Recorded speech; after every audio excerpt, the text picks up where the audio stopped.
अस्सलाम वालेकुम दोस्तों, मेरा नाम है अली और मेरे साथ हमेशा की तरह मौजूद है दाऊद और आप देख रहे हैं जिस वक्त क्रिकेट लवर अली शो कैसे देखना तो है। दूसरे आप लोग से बात करने जा रहे हैं। बात करेंगे जी आज आपके साथ के पीएसएल में कुछ रिप्लेसमेंट्स अनाउंस हुई हैं। आप लगातार एक्शन देख रहे हैं और एक्शन के दरमियान रिप्लेसमेंट्स भी आई हैं। क्या है वो आपको बताएंगे। बात करेंगे क्या रिजवान ने जो कल शो किया वो इनफ है उनका T20 में वापसी के लिए, जरा इस पर बात करेंगे। और बात करेंगे कि आमिर ने आईपीएल को चूज किया पीएसएल के ऊपर। उनसे एक ब्रॉडकास्ट में पूछा गया कि भाईजान अगर जो है वो सेम टाइम के ऊपर आईपीएल भी हो रहा है और पीएसएल भी हो रहा है और आपको आईपीएल खेलने की अपॉर्चुनिटी मिले तो आप क्या करेंगे। तो उन्होंने कहा मैं सच बताऊं तो मैं आईपीएल जो है वो खेलूंगा। तो जरा इस पर भी बात करेंगे। तो अगर आपने हमारे चैनल पर पहली बार आए चैनल को आपने सब्सक्राइब करना, साथ के पहले तो बात का खास करते हैं नंबर 1 खबर के साथ जो हमारे पास आ रही है। तो सिर्फ नंबर 1 खबर आ रही है वो आ रही है जी पीएसएल की रिप्लेसमेंट को लेकर। तो पीएसएल ने अपनी जो रिप्लेसमेंट्स हैं प्लेयर्स की वो काफी ज्यादा अनाउंस कर दी हैं, क्योंकि बहुत से ऐसे प्लेयर्स हैं जो बेचारे अनलकी रहे हैं। जैसे लेतन दास की अगर आप बात कर लें तो बेचारे यहां पहुंचकर जो इंजरी का शिकार हो गए। फिर कुछ प्लेयर्स के लिए जो है पीएसएल बड़ा आखिरी टाइम के ऊपर जो है उनका पीएसएल के अंदर एंट्री होगी, जिनको एक्सपेक्टेड था कि अगले साल मौका मिलेगा।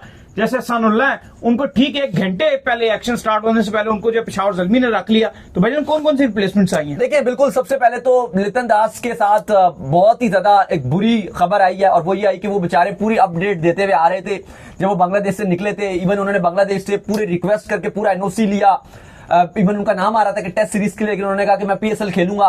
फिर उसके बाद उन्होंने अपना पूरा जो है वो रस्ते में अपडेट करते हुए आ रहे थे। जहाज में भी जब वो बैठे हुए थे प्लेन में अपने, वहां से भी तस्वीर खींची थी। एयरपोर्ट में भी उन्होंने तस्वीर खींच के लगा रहे थे, बड़े एक्साइटेड थे। लेकिन जब वो यहां पर पहुंचे और कराची में पहुंचे और पहले ही अपना ट्रेनिंग सेशन किया तो उनकी उंगली जो है उस पर चोट लग गई और इतनी सीवियर इंजरी थी कि उसके बाद वो एक्शन नहीं खेल सकते थे और वो 4 हफ्ते से ज्यादा बाहर हो गए। जिसके बाद उनका पीएसएल खेलने का ख्वाब चिकनाचूर हो गया और साथ ही फिर उनको अगली फ्लाइट लेनी पड़ी और वो वापस बांग्लादेश के लिए रवाना हो गए। तो लेतन दास ऑफिशियली बाहर हो गए। आज उनकी रिप्लेसमेंट भी अनाउंस कर दी गई है। बेन मैकडरमॉट, ये बड़े जबरदस्त खेले थे बिग बैश में, इनको रिप्लेसमेंट के तौर पे अनाउंस कर दिया। फिर केन विलियमसन, आपको पता आईपीएल में वहां पर एक्सपर्ट एनालिसिस दे रहे हैं ईएसपीएन के साथ, जिसकी वजह से उन्होंने कराची किंग्स को ऑलरेडी बता दिया है कि मैं शुरू के जो 5 मैचेस हैं उनके लिए मैं अवेलेबल नहीं रहूंगा। तो अब उनकी रिप्लेसमेंट के तौर पर साद बेग को टीम में रख दिया। वैसे तो अब केन विलियमसन को ऐसा लग नहीं रहा कि अगर वो आ भी जाते हैं कराची किंग्स में तो उनको कुर्सी में ही बैठना पड़ेगा, बेंच पे ही बैठना पड़ेगा या वाटर बॉय ही बनना पड़ेगा, क्योंकि जो कराची किंग्स के पहले ही जो फॉरेन प्लेयर है, पहले 3 वो बड़े ही सेट हैं। डेविड वॉर्नर कप्तान है, फिर उसके बाद सैफर्ड बेहतरीन अपने पीक पे फॉर्म में चल रहे हैं और कल जो जिम विंस ने किया सेंचुरी जिस तरह से मारी है, तो ये 3 तो पक्के हैं। बाकी चौथे की अगर आप बात करते हो, नबी बैठे हुए बेंच पे, आप उनको चांस दोगे। बॉलर हैं एडम मिल ने, आपने उनको खिलाया था, या आप किसी और की तरफ भी जाते हो, लेकिन आप केन विलियमसन को बैटिंग में चूज नहीं करोगे, क्योंकि उनसे बेहतर तो फिर आप सोचोगे कि शान मसूद को ही खिलाते रहो, एटलीस्ट वो लोकली प्लेयर है। तो ये भी एक उनके लिए मुश्किलात हैं। इसके बाद जो एक अगली बड़ी खबर है वो इस्लामाबाद यूनाइटेड के हवाले से खबर है। इस्लामाबाद यूनाइटेड ने वांडर डूसन को पिक किया था, जो साउथ अफ्रीका के बल्लेबाज हैं, लेकिन वो कुछ मैचेस के लिए पार्शियली अनअवेलेबल थे। तो उनकी रिप्लेसमेंट के तौर पर उन्होंने एलेक्स कैरे को पिक किया। लेकिन अब खबर ये आ रही है कि एलेक्स कैरे ने कहा है कि क्योंकि मैं वैसे ही पार्शियली पीएसएल के लिए मुझे सिलेक्ट किया था, तो वो कहते हैं कि मेरी डोमेस्टिक कमिटमेंट्स हैं अब, तो इसलिए अब मैं नहीं खेलूंगा। तो भाई अगर आपकी डोमेस्टिक की कमिटमेंट्स पहले बताते यार, आप ये तो गलत बात है। हमने एक्साइटमेंट भी बड़ी मनाई कि भाई एलेक्स कैरी आ रहे हैं तो ये है तो वो है, एंड में आप कह रहे हैं लेकिन ये पिक भी लेट ही हुए थे। मेन ड्राफ्ट में तो पिक नहीं हुए थे, रिप्लेसमेंट ड्राफ्ट में पिक हुए थे ना कि चलो आ रहे हैं, फिर एंड टाइम पर आप। लेकिन इनके साथ जो कॉन्ट्रैक्ट इस्लामाबाद यूनाइटेड वो यही चाह रही थी कि कुछ मैचेस ये खेलें। तो फिर इन्होंने ये सोचा कि अगर मुझे कुछ मैचेस में पीएसएल ने रखना है तो फिर मैं ना ही खेलूं। अगर मुझे डोमेस्टिक खेल के क्या उखाड़ेंगे फिर यहीं, ठीक है। लेकिन उन्होंने ये सोचा कि अगर मुझे आने हो गए अभी, पहले उन्होंने सोचा था कि ठीक है 4 मैचेस ही मुझे अगर पीएसएल के मिलते हैं मैं खेल लूंगा, लेकिन फिर एंड में डिसाइड किया कि 4 मैचेस मेरे लिए इनफ नहीं है, इसलिए वो नहीं आए। फिर इसके बाद जो खबर आ रही है वो पेशावर ज़ल्मी ने बड़ी एक खुशखबरी सुना दी, क्योंकि एहसानुल्लाह बड़ा ही रोते हुए नजर आए, बड़ा नाराज नजर आए। हाँ कि मुझे टीम में नहीं रखा। मुल्तान सुल्तान ने कहा भी था कि अगले साल हम आपको रख लेंगे, उनको लॉलीपॉप भी दिया गया था। लेकिन अब फाइनली पेशावर ज़ल्मी ने फैसला कर लिया और फैसला उन्होंने ये किया कि एहसानुल्लाह अब उनकी टीम में खेलेंगे और लास्ट मोमेंट पे डिसाइड किया। तो ये बड़ा अच्छा डिसीजन है कि एहसानुल्लाह अब खेलेंगे। फिर इसके अलावा जॉन्स चार्ल्स जो है वो अब बाहर हो गए हैं पीएसएल से और उनकी जो रिप्लेसमेंट है उसके तौर पर एस्टन टर्नर को रख दिया गया। बिल्कुल जी, ये सारी रिप्लेसमेंट्स हैं जो पीएसएल की अब अनाउंस कर दी गई हैं। इसके बाद जो अपडेट आ रही है वो आ रही है जी रिजवान साहब के हवाले से। तो रिजवान ने जो है वो कल बड़ी जबरदस्त किस्म की सेंचुरी की, लेकिन जिम विंस ने उनसे ज्यादा अच्छी सेंचुरी करके अपनी टीम को जो है मैच जितवा दिया। तो बड़ा सोशल मीडिया के ऊपर जो एक बार फिर से जो है सवाल उठना शुरू हो गए, क्या रिजवान की ये सेंचुरी इनफ होगी उनको T20 में कमबैक करवाने के लिए, क्योंकि पीएसएल पाकिस्तान की जो टीम की मैनेजमेंट है वो ये फैसला कर चुकी है कि रिजवान और जो बाबर हैं उनको हम मजीद कंटिन्यू नहीं करेंगे आपकी T20 टीम में। इवन जो आपका न्यूजीलैंड टूर खत्म हुआ है तो बाबर का फिर भी नाम आ गया है कि ठीक है, बाबर एक जो है वो एक्सपीरियंस बैट्समैन है और हमें एक आधा बैट्समैन ऐसा जरूर चाहिए मिडल में कि अगर जो हम एग्रेसिव कर रहे हैं तो अगर वो हमारा कोलैप्स हो जाता है तो हमारे जैसे सलमान अली आगा हमें संभाल लेते हैं, तो बाबर भी हमें जो एक संभाल के एक रिस्पेक्टेड टोटल जो है हमें पहुंचा सकते हैं। तो जब ये बाबर खेलेंगे फिर रिजवान को भी अगर आप ऐड कर देंगे तो फिर आपने रिजवान भी डाल दिया, बाबर भी डाल दिया, सलमान अली आगा भी डाल दिए, फिर सारे एक जैसे प्लेयर दाऊद आना शुरू हो जाएंगे। तो क्या लगता है आपको पीएसएल की बुनियाद पे रिजवान दोबारा कमबैक कर सकते हैं? क्योंकि रिजवान ने कैंपेन भी रन की हुई है आकिब जावेद के अगेंस्ट, अब खुल्लम खुला स्टेटमेंट्स है उनके। अब तो देखो, पहली बात तो यह है कि ऐसा पहली बार नहीं हुआ कि रिजवान ने पीएसएल में अच्छा खेला हो। पिछले अगर आप 4 साल से देख लो, जब से वो मुल्तान सुल्तान में आए हैं, कराची किंग्स उन्होंने छोड़ी है,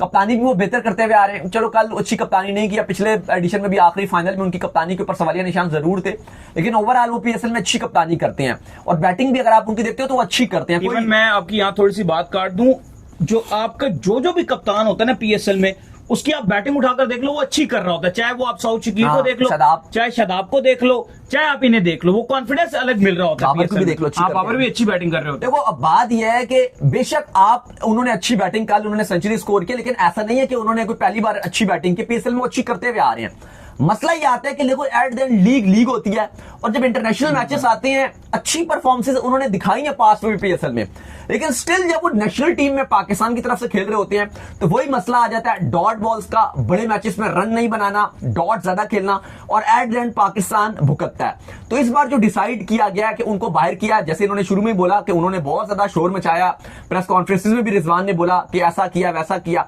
लेकिन अगर आप देखो खुला बोलते हैं। कल भी हम एक बात कर रहे थे कि जिस तरह का पिच था कराची का, तकरीबन अगर आप देखो तो ये जो टारगेट दिया गया 235, ये चेस किया गया, आपके कराची ने चेस किया, 79 पे 4 आउट थे, बाउंड्रियां भी छोटी हैं, पिच भी बड़ा आसान था। इवन रिजवान का जो 100 था वो 160 के स्ट्राइक रेट से आया था। अगर आप जिम विंस की बात करते हो तो उनका जो 100 था वो 200 प्लस के स्ट्राइक रेट से आया। या फॉरेन प्लेयर जो बाकी खेल रहे हैं, अगर आप फिन एलन की बात कर लो, अगर आप माइकल ब्रेसवेल की बात कर लो, टिम शैफर्ड की बात कर लो, ये सारे 200 प्लस के स्ट्राइक रेट से बैटिंग करते रहे हैं कल पीएसएल में हमने देखा। लेकिन इवन रिजवान की अच्छी बैटिंग थी, उस पर कोई क्रिटिसाइज नहीं है, बहुत अच्छा खेले वो, लेकिन फिर भी अगर आप देखो तो बाकी जो प्लेयर खेल रहे थे जिन्होंने बड़े रन बनाए, उनके स्ट्राइक रेट रिजवान से हेल्दी थे, अच्छे थे। लेकिन फिलहाल अगर आप पीएसएल से कंपैरिजन कर रहे हो कि भाई उनको क्या T20 टीम में आ जाना चाहिए, तो भाई ये ऐसा नहीं हो सकता, क्योंकि पास में भी उन्होंने पीएसएल में बहुत अच्छा किया, लेकिन इंटरनेशनली आके वो अच्छा नहीं कर पाते। नहीं, इंटरनेशनली हमने उनको T20 के अंदर बहुत देख लिया दाऊद, बहुत देख लिया। हम 2020 से उनको देखते हुए आ रहे हैं T20 में, ठीक है, 20 गुजर गया, 21 गुजर गया, 22 गुजर गया, 23 गुजर गया, 24 गुजर गया, 25 शुरू है। आप मुझे बता दें T20 के अंदर वो हमेशा ऐसे मौके की तलाश में रहते हैं कि उनको जगह ऐसी मिल जाए, एवरेज बॉलर्स मिल जाए। टॉप क्वालिटी की क्रिकेट T20 में रिजवान की तरफ से मैंने नहीं देखो, बात वही है कि जब बड़े प्लेटफॉर्म से वो आप वहां पे कुछ परफॉर्मेंसेस नहीं दिखाई आपने। बाबर भी बहुत बड़ा ब्रांड है, हम बाबर को सपोर्ट भी करते हैं, लेकिन जहां बहुत बड़ा मैटर होता है ना, वहां बाबर ही परफॉर्म नहीं। देखो, बात यह कि अभी आपकी 2-3 साल से जो आईसीसी इवेंट्स में भी जो आपकी परफॉर्मेंसेस है वो आपके सामने ही है, ठीक है। अब अगर आप ये बोल रहे हो कि जी आप इस पीएसएल में थोड़ा सा एंटरटेन करके आप बोलोगे जी वापसी हम कर लेंगे, और जिनका राइट बनता है, जो डिजर्विंग है, उनको आप फिर से बाहर कर दो, तो ऐसा नहीं होना चाहिए। अब आप देखो, बात यह है कि अब आपने जो अपनी सलमान अली आ गए, क्योंकि हमने आपको खबर भी दी थी कि जो पीसीबी में भी जो आला आपके ओहदेदार हैं, अब वो ये फैसला करने जा रहे हैं, जल्द अनाउंस भी कर दिया जाएगा कि जो एशिया कप और T20 वर्ल्ड कप है उसमें सलमान अली आगा को ही कप्तान रखा जाएगा, और सलमान अली आगा ही कप्तानी करेंगे, रिजवान कप्तानी नहीं करेंगे। और ये रिजवान को बात बहुत चुभ रही है। यही वजह है कि रिजवान ने जब ऑल कैप्टन की प्रेस कॉन्फ्रेंस हुई, वहां भी रिजवान ने खुलम खोला यही बात बोली कि हर किसी का अपना रोल है, लेकिन मुझे जो पूरी तरीके से अपना रोल निभाने नहीं दिया जा रहा, और उन्होंने गिला भी किया कि T20 में जो मुझे हटाया गया, रिमूव किया गया, उसमें बिल्कुल भी मेरी मर्जी शामिल नहीं थी। आपकी मर्जी कैसे शामिल होगी? आप तो कहोगे मुझे हटाया गया, आप तो कहोगे कभी भी मुझे बाहर ना बिठाओ। बिल्कुल। तो फिलहाल बेशक उन्होंने सेंचुरी स्कोर किया, इस पीएसएल में अच्छा भी परफॉर्मेंस दिखाए, अपनी टीम के लिए जितवाए भी। मारी है तो मुझे अच्छे तरीके से याद है जब आपने कामरान अकमल को टीम से बाहर कर दिया था ना, और जब आप उनको चांस नहीं दे रहे थे उस पीएसएल में, वो हर रोज सेंचुरी मार रहे थे। कामरान अकमल बहुत अच्छी फॉर्म में थे, उनको देना चाहिए, मार रहे थे वो लगातार उनके 2 साल पीएसएल के बहुत शानदार गए थे, फिर भी नहीं आप देते थे चांस, लेकिन उनको चांस देना चाहिए था। लेकिन आप बसे धोके नहीं देते थे चांस। लेकिन रिजवान वो इंपैक्ट नहीं डालते जो कामरान अकमल उस टाइम इंपैक्ट डाल रहे थे, वो डिजर्व करते थे। इवन जो शुरू में मिड में वो नॉर्मल रहे हैं, लेकिन जब उन्होंने उनको टीम से बाहर कर दिया गया उस टाइम वो डोमेस्टिक में भी जो उनकी फॉर्म चल रही थी, लेकिन उस टाइम आपके क्योंकि सरफराज का भी एक कप्तानी कर रहे थे, उन्होंने चैंपियंस ट्रॉफी जितवाई भी थी, तो आप उस टाइम तो कमरान इकबाल को ला नहीं सकते थे।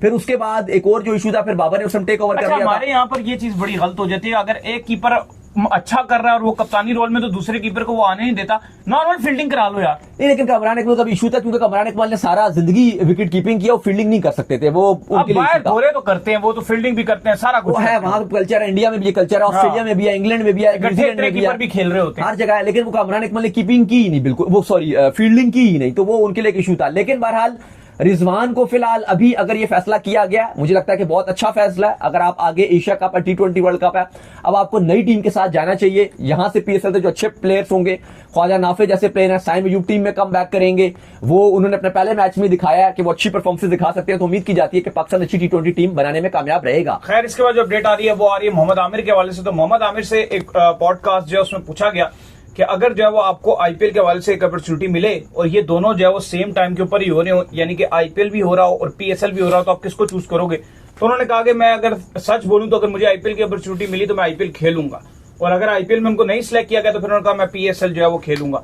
तो फैंस जो है काफी उनसे नाराज भी हुए कि भाई आपको जो है PSL को चूज करना चाहिए था। तो क्या कहेंगे भाई आप इस सवाल? देखिए, बात यही है कि उन्होंने तो कहा कि ऑनेस्ट ओपिनियन अपना दिया, लेकिन मुझे फिर भी लगता है कि मोहम्मद आमिर या कोई भी खिलाड़ी हो, अगर उन्होंने उनसे ही पूछा कि उन्होंने कहा अगर एक टाइम पर हो रही हुई और अगले साल आपको पता है कि आमिर यूके के नेशनलिस्ट भी हो जाएंगे, तो उनके पास चांस रहेगा। जैसे अजहर महमूद है, वो वाहिद पाकिस्तानी खिलाड़ी हैं, जब पाकिस्तानी प्लेयर्स पे बैन लगा तो उसके बाद सिर्फ अजहर महमूद ने आईपीएल खेला, तो आमिर के पास भी वही वाला चीज होगी, क्योंकि अजहर महमूद की भी जो वाइफ थी वो यूके नेशनलिस्ट थी, जिसकी वजह से उनको वहां की नेशनलिटी मिल गई। तो जो पंजाब थी उसकी टीम की तरफ से वो खेले भी थे, प्रीति जिंटा की टीम की तरफ से।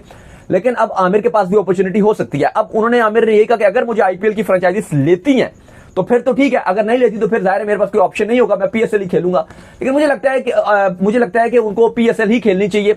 लेकिन बात तो सच है अली साहब, लेकिन कड़वी है कि आपके जितने भी प्लेयर्स हैं, चाहे आमिर हैं चाहे जितने भी प्लेयर्स हैं, अगर इनके पास मौका हो कि आईपीएल खेलना हो तो कोई भी प्लेयर नहीं छोड़ेगा। अच्छा, मैं आमिर के हवाले से तो देखो ये बात 10 से 12 एक कर लीजिएगा, खाली मैं प्राइस एक और बता दूं, क्योंकि 10 से 11 करोड़ अगर वो आईपीएल वाले इंडियन रुपीस में देते हैं, जो पाकिस्तानी रुपीस में 35-40 करोड़ मिलेंगे, तो आपके कोई भी खिलाड़ी वहां जाके खेलेगा। अच्छा, आमिर को जब से टीम से वो बाहर हुए, जब से उन्होंने रिटायरमेंट वगैरह ली है, तो उनका जो मेन मोटिव भी है ना, वो पैसा बनाना है। जो सच्ची बात है, वो लीग्स दुनिया भर में खेलते हैं, तो इसलिए भी उन्होंने चूज किया। और मेरा ये मानना है कि भाई आपको हमेशा PSL को प्रायोरिटी देना चाहिए, कि जिसकी वजह से आपका कमबैक भी हुआ और सारी चीजें जो आपके सामने exactly. तो चलिए, उम्मीद करते हैं आज का हमारा शो आपको आएगा पसंद आया। वीडियो को लाइक कीजिए, हमारे चैनल को सब्सक्राइब कीजिए, साथ में बेल आइकन को बजाइए। एक और काम कर लीजिए और वो ये कर लीजिए कि आप जो इंस्टाग्राम पर जाइए फॉलो, इंस्टाग्राम पे मुझे फॉलो कर लीजिए, वहां पे मैं मौजूद हूं दाऊद क्रिकेट के नेम से। अगर आपको कोई सवाल हो तो भेजिएगा और उनको भी फॉलो कीजिए। मुझे फॉलो कीजिए, मौजूद लवर ऑफिशियल के नाम से, लिंक डिस्क्रिप्शन में मौजूद है। नेक्स्ट वीडियो, अल्लाह हाफिज, बाय।